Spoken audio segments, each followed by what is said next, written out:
제가 청년부 사역을 하면서 대학교에서 연극을 한번 본 적이 있습니다. 대학로에서 어떤 좋은 분들이 저희 애를 봐주신다고 하셔가지고 거의 아내랑 연극을 보고 오라고 거의 떠밀리다시피 해서 갔던 기억이 있습니다. 그때 본 연극이 빨래라는 연극이었습니다.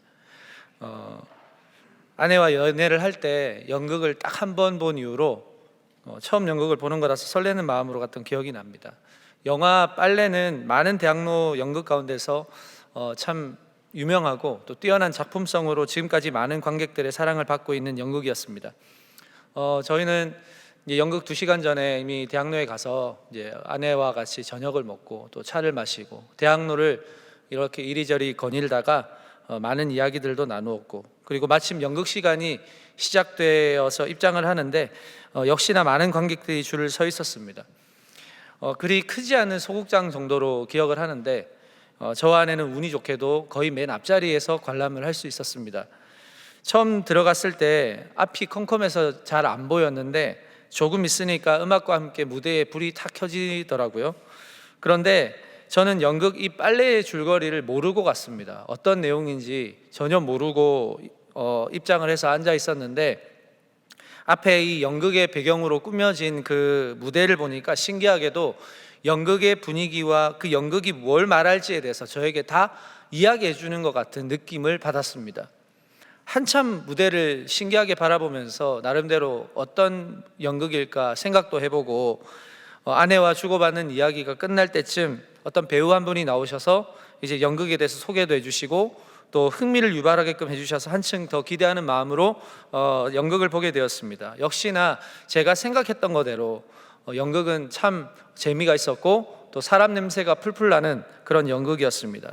박장대소를 하기도 하고 울기도 하고 그런 여운이 많이 남아서 돌아오는 길에도 아내와 함께 이야기를 많이 나눴던 그런 기억이 있습니다. 연극을 보기도 전에 꾸며진 무대 배경을 보면서 이 무대가 저에게 말을 건네는 듯한 그런 느낌을 받았을 때 무대 배경을 통해 느껴진 감정과 함께 연극을 더 잘 몰입을 할 수 있었고 큰 감동을 받았다는 것이 참 저에게는 중요한 어떤 경험이 되었습니다. 저는 그 연극 무대를 보면서 우리가 드리는 예배가 생각이 났습니다. 그 가운데서도 예배의 중심에 자리 잡은 십자가가 유독 생각이 났는데요. 나는 평소에 이 십자가를 보면서 무슨 생각을 하고 있나? 십자가가 나에게 말을 걸어온 적이 있나? 이런 생각을 하게 되었습니다. 오늘 저는 여러분과 십자가를 주제로 함께 좀 말씀을 나눠보려고 합니다. 예수님께서 십자가에 달리셨을 때 하셨던 말씀을 소위 가상칠언이라고 합니다. 이 가상칠언은 고난주간에 우리가 자주 묵상하는 그런 말씀이기도 합니다. 그러나 십자가는 고난주간에만 묵상해야 하는 주제가 아닙니다. 우리의 삶의 순간마다 항상 묵상해야 하고 살아낼 때 능력이 되는 말씀입니다. 우리는 그리스도인이라면 십자가를 생각하고 십자가가 나에게 어떤 말을 건네고 있는지에 대해서 확인할 필요가 있습니다. 오늘 예배 자리에 나오셔서 이 예배 시작 전에 기도를 하시고 그리고 오늘 함께 나눌 말씀을 미리 읽으며 오늘 나에게 주실 그 은혜를 사모하며 준비하셨을 텐데, 그러면 무의식 중에라도 제 뒤에 서 있는 저 십자가를 보게 되셨을 텐데요. 오늘 혹시 예배 자리에 오셨을 때 십자가가 여러분들에게 말을 걸던가요? 걸었다는 분이 한 분 계십니다. 말을 걸었다면 어떤 말이 들렸나요? 어떤 느낌을 받으셨습니까? 우리가 연극을 보듯이 예배는 보는 것이 아닙니다. 그만큼 예배당에서만 느낄 수 있는 감동과 메시지가 사실은 있습니다. 왜냐하면 보는 것도 물론 좋은 경험이 되기 때문이에요. 특별히 예배당 안에 보여지는 십자가는 단순한 상징물이 아니라 구원을 위한 처절한 싸움과 죄인을 향한 끝없는 예수님의 그 사랑이 농축되어 있기 때문에 십자가를 묵상하는 것은 참 중요합니다. 그만큼 십자가는 기독교의 중심이기 때문에 그렇습니다. 그 십자가가 저와 여러분에게 건네는 의미가 무엇이냐에 따라서 우리의 예배와 우리의 삶은 다르게 전개가 될 수가 있다는 겁니다. 여러분, 예수님은 하나님의 아들이십니다. 하나님의 아들이신 예수님께서 하늘의 영광을 버리시고 낮고 천한 이 땅에 오셨습니다. 단절된 하나님과의 관계를 회복시키시기 위해서 기꺼이 자기를 내어주기 위해서 이 땅에 오셨습니다. 그런데 하필 예수님께서 선택하신 그 십자가형은 로마 시대의 가장 잔혹한 형벌이었고 비인격적이고 가장 수치스러운 형벌이었습니다.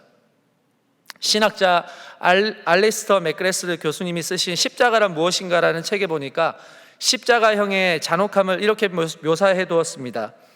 로마인들이 선호하는 처형 방식은 십자가형이라고 불린다. 깔끔하고 냉정하게 들리는 이 단어가 가리키는 것은 합법화된 가학성에 지나지 않는다. 십자가형은 아마도 이제껏 고안된 처형 방식 중 가장 사악한 방법일 것이다. 그저 서서히 고문을 가해 죽이는 것으로 아주 효과적이다. 십자가형을 당하고 살아남은 사람은 없으며 다른 이들은 로마인들에게 저항하는 것을 아예 단념하게 된다. 반란을 일으키면 어떻게 되는지 뼈저리게 느끼게 하려면 십자가에 달린 시신을 모두가 볼 수 있도록 대로변에 쭉 늘어놓는 광경만한 것이 없다. 십자가는 당시 아주 사악한 방법의 형벌이었습니다.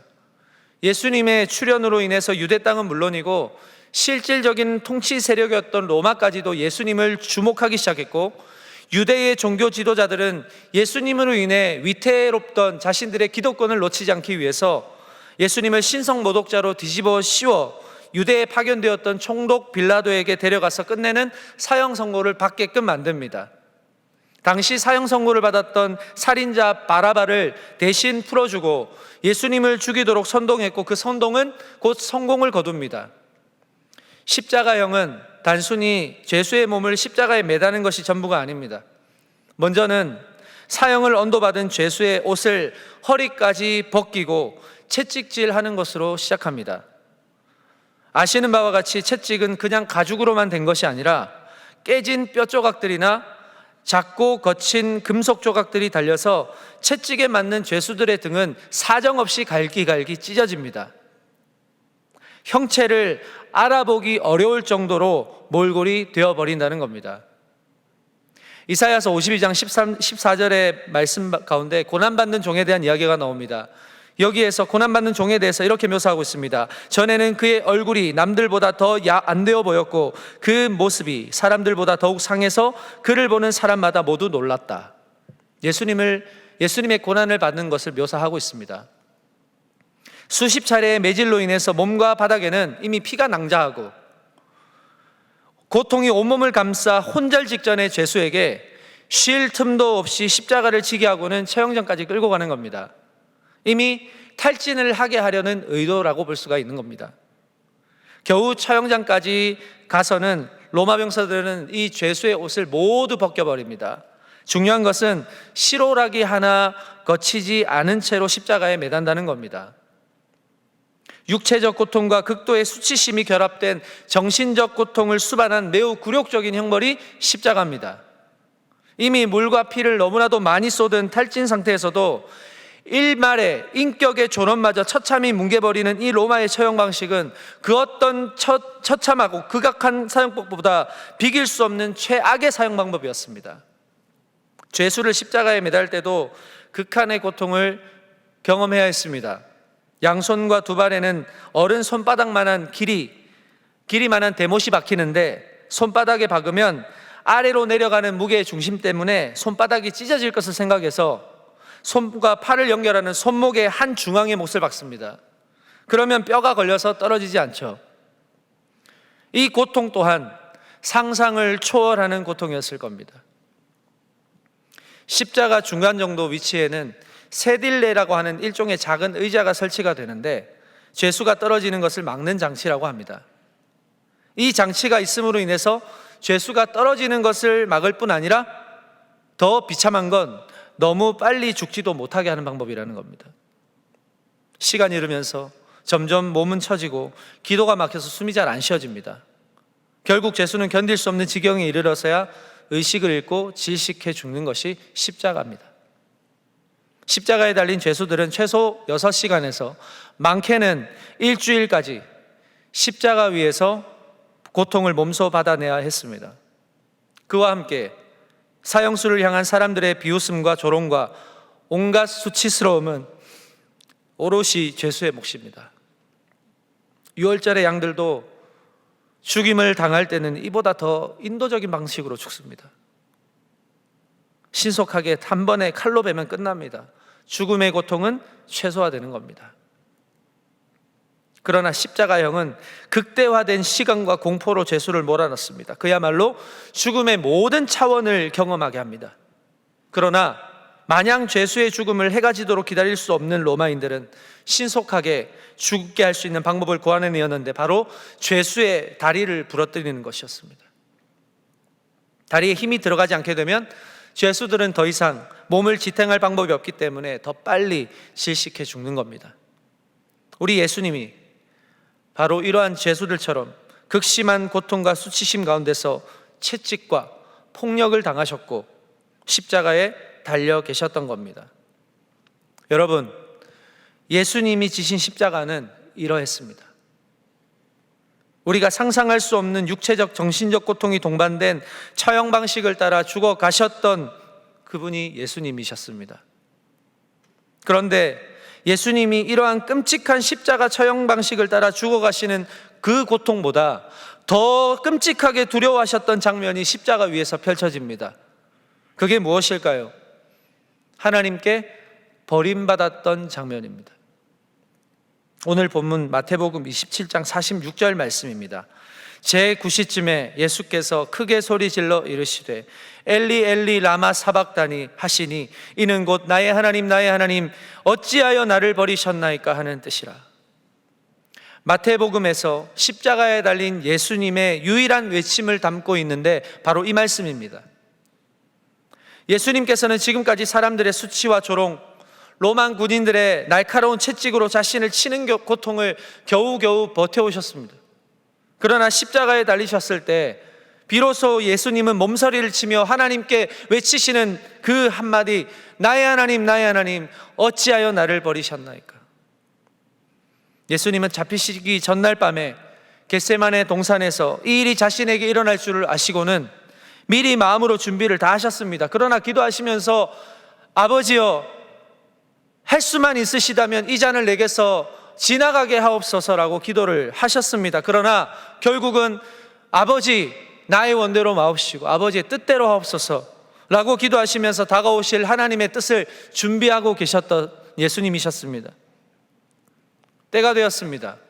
제자들이 잡히시는 예수님을 하나둘씩 떠나기 시작하고 베드로가 예수님을 저주하면서까지 다른 사람들에게 부인하는 것을 보시면서도 침묵하셨고 총독 빌라도가 당신이 유대인의 왕이냐고 묻는 물음에도 침묵하셨고 채찍에 온몸에 살이 뜯겨 나가고 물과 피가 땅에 쏟아지고 십자가의 형틀에 자신의 손과 발이 박히는 끔찍한 고통에도 침묵하셨던 예수님께서도 이건 절대로 견딜 수 없어서 외치신 한마디가 나의 하나님 나의 하나님 어찌하여 나를 버리셨나이까.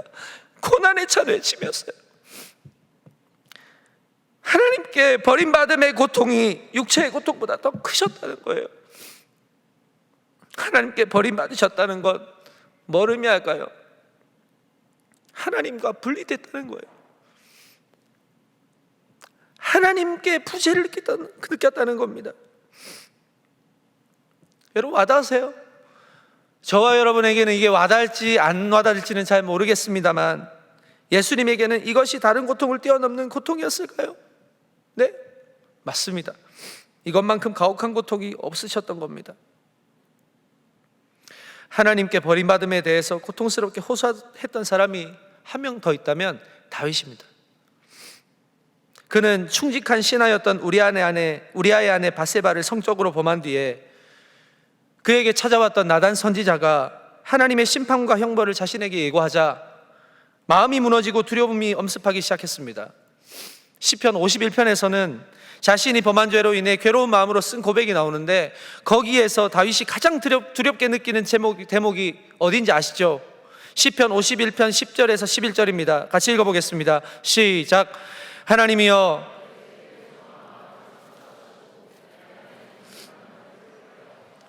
나를 주 앞에서 쫓아내지 마시며 주의 성령을 내게서 거두지 마소서. 아멘. 주님이 나를 떠나시지 않을까? 내 삶에 거하시는 주님과의 즐거운 교제가 이제 끝나지 않을까? 여기에 엄청난 두려움을 가지고 있는 것을 보게 됩니다. 오직 여호와 하나님만이 나의 전부라고 고백했던 다윗이었기 때문에 그 고백이 죄 앞에서 무너져 내리는 순간 그는 너무나도 비참한 심정으로 여호와께 두려운 마음으로 호소했던 겁니다. 그에게는 이 기도가 일생 가운데 가장 처절한 기도였을 겁니다. 여러분에게 있어서 여러분의 인생 속에서 가장 처절했던 기도는 무엇이었습니까? 여러분, 예수님은 다윗과는 차원이 다르셨던 분 아닙니까? 예수님은 하나님과 하나이셨습니다. 예수님은 하나님과 날마다 상호간의 교제와 사귐이 끊이지 않으셨습니다. 세례 요한에게 세례를 받으실 때 하늘에서 들리는 음성이 있었습니다. 이는 내 사랑하는 아들이요 내 기뻐하는 자라고. 그러나 지금 십자가 위에 계신 예수님은 그렇게나 친밀했던 하나님께 철저하게 버림받고 있습니다. 왜일까요? 이 십자가는 죄로 인해 하나님과 영원히 분리될 수밖에 없고 영원히 버림받을 수밖에 없었던 나를 위해 대신 받고 계신 형벌이었기 때문입니다. 유월절 어린 양이 되셔서 가차없이 죽으셔야 했기 때문에 이 순간만큼은 하나님의 버림받음의 고통을 느끼실 수밖에 없었던 겁니다. 여러분, 죄라는 것이 이렇게 무섭습니다. 우리의 힘으로는 해결할 수도 없을 뿐만 아니라 예수님께서도 하나님께 버림받으실 수밖에 없을 만큼 무겁고 가혹한 것이 죄입니다. 우리는 십자가를 바라볼 때 나의 죄를 바라봐야 합니다. 그리고 기억해야 합니다. 내가 겪어야 했던 저 십자가의 형벌의 과정을 대신 짊어지시고 아버지께 버림받고 아버지의 사랑으로부터 잠시 분리되셔야 했던 그 고통을 겪으신 예수님의 자기 내어주심에 대한 그 감사가 회복되어지는 예배가 되어야 된다는 이야기입니다.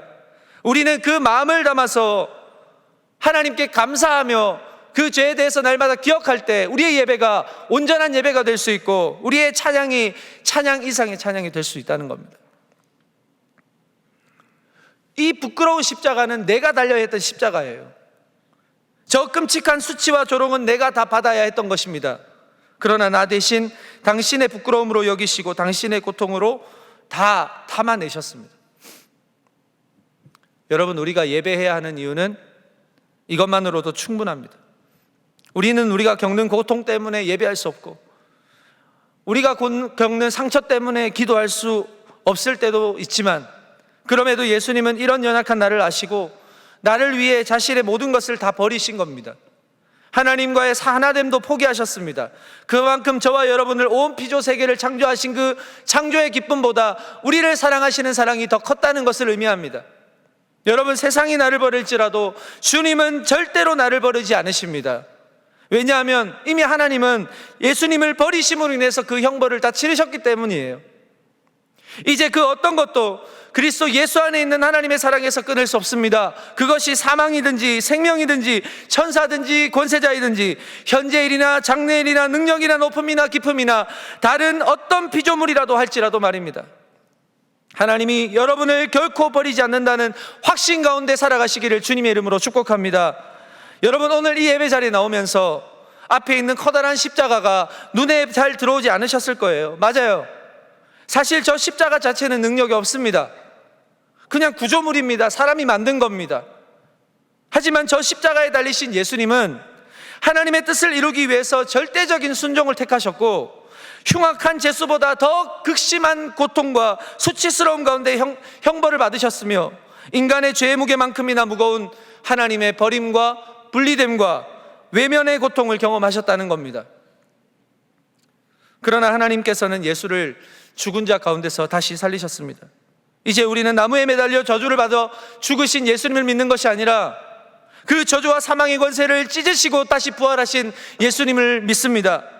결코 끊을 수 없는 사랑하심을 힘입어서 오늘 예배에 나와 나의 수치스러움과 마주하면서도 그 수치에 무릎 꿇지 않고 단번에 당신의 목숨을 버려가시면서까지 나와 하나님과의 관계를 다시 회복시켜 주신 예수님의 이름을 힘입어서 우리는 예배 자리로 나온 것인 줄로 믿습니다.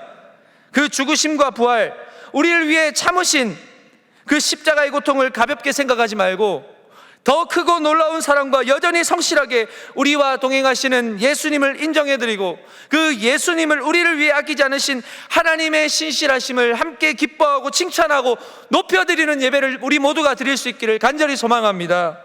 여러분, 이걸로 충분한 거예요. 다른 게 무슨 필요가 있어요? 이걸로 충분해요. 하나님을 인정해 드리는 거, 나를 위해 십자가 지시고 나를 위해 극심한 수치와 고통을 다 감내하신 예수님을 인정해 드리는 거, 나의 주님으로 고백하는 거, 이게 예배예요. 여러분, 아빠가 자녀의 인정을 받는 것보다 더 기쁜 일이 어디 있습니까? 작은 편지 하나에도 몰래 이불을 뒤집어 쓰고 읽으며 눈물 흘릴 정도로 좋아하는 게 바로 아버지예요. 그 아버지는 오늘도 저와 여러분의 마음이 담긴 작은 편지 하나 원하시는 겁니다. 진심이 담긴 짤막한 쪽지 하나에도 기뻐하시는 분이 우리 하나님이세요. 사랑하는 여러분, 많은 걸 주님께 드리는 것보다 작은 것이라도 진심을 담아드리는 것이 예배인 줄로 믿습니다. 저와 여러분이 상한 마음으로 오셨습니까? 지치고 힘들고 여전히 풀리지 않는 문제 가운데서 터벅터벅 이 자리로 오셨습니까? 그 마음을 진실되게 보여드리십시오. 그게 예배입니다. 자녀 예배를 받으시는 우리 하나님은 여전히 자녀가 돌아오기를 기다리고 계십니다. 포기라는 게 없어요. 낮이든 밤이든 하나님은 늘 우리를 기다리시는 분이십니다. 우리가 언제라도 왔더라도 절대 책망하지 않으시는 분, 바로 우리 하나님이시라는 사실입니다. 왜냐하면 가장 가치 있는 존재의 생명을 살리기 위해서 가장 가치 있는 독생자를 기꺼이 대속의 제물로 죽게 하신 것이 그 이유이기 때문이에요. 오늘 마태복음에서 말하고 있는 십자가가 우리에게 무엇을 말하고 있습니까? 여러분의 마음에 무엇이라고 지금 이야기하고 있습니까? 십자가에는 버림받음의 고통이 묻어 있습니다. 원래 하나였던 것이 둘로 찢어지는 것만큼 아픈 게 어디 있습니까? 예수님이 바로 그런 고통을 겪으셨다는 거예요. 그럼에도 그 버림받고 분리됨을 경험하셨기 때문에 완벽하게 유월절 어린 양의 대속의 죽음이 될 수 있었고, 나와 하나님과의 관계를 가로막고 있었던 그 휘장이 위에서 아래로 찢어질 수가 있었던 것입니다. 여러분 명심하세요. 예수님이 겪으실 수 있는 고통을 십자가에서 다 겪으셨기 때문에 더 이상 어떤 권세도 저와 여러분과 하나님과의 관계를 정죄할 수는 없습니다. 다만 우리는 히브리서 10장 19절의 말씀처럼 우리가 예수 그리스도의 피를 힘입어 성소에 들어갈 담력을 얻었기 때문에 우리의 힘으로 예배하는 것이 아니라, 우리의 힘으로 살아가는 것이 아니라 구원을 선물로 주신 하나님을 인해서 힘을 얻어가는 존재라는 사실을 믿으시기를 바랍니다. 그러니 언제든지 우리는 주님께 나갈 수 있습니다. 주님이 이미 나를 받으셨습니다. 십자가에 달리신 예수님께서 지금 뭐라고 말씀하고 계십니까? 버림받은 너를 위해 내가 대신 버림받음으로 이제 너는 버림받은 자가 아니라 나의 자녀라. 그 세미한 음성을 오늘 듣고 주의 성소에서, 이 공동체에서 모두가 하나님을 향한 사랑의 노래, 한없는 은혜를 마음껏 찬양하는 저와 여러분, 우리 동안의 모든 청년들이 되실 수 있기를 주님의 이름으로 축복합니다. 함께 기도하겠습니다. 사랑의 주님, 우리를 위해 십자가를 참으신 주님, 모든 수치와 고통을 감내하신 주님, 그 예수님, 그 하나님의 놀라우신 사랑 앞에 오늘 순복합니다. 그 놀라우신 위대하신 사랑 앞에 우리는 예배합니다. 다시 한번 우리의 마음에 있는, 우리의 마음에 속삭이는 예수님의 그 십자가가 말하는 그 메시지를 우리가 집중하고 삶에서 관심을 가지고 항상 묵상하면서 우리가 살아낼 때 그 십자가는 미련한 자에게는 구원이 될 수 없지만 믿는 우리에게는 놀라운 능력이 됨을 우리 모두가 기억하고, 한 주간 동안 우리에게 주신 그 십자가, 나를 위해서 친히 감내하신 그 십자가의 고난을 우리가 묵상하면서 우리를 죄 없다고 선언하신 그 주님의 그 사랑을 우리가 인정하고 하나님께 놀라운 예배로 올려드릴 수 있는 우리 청년들의 삶이 될 수 있도록 역사하여 주시옵소서. 예수님의 이름으로 기도합니다. 아멘.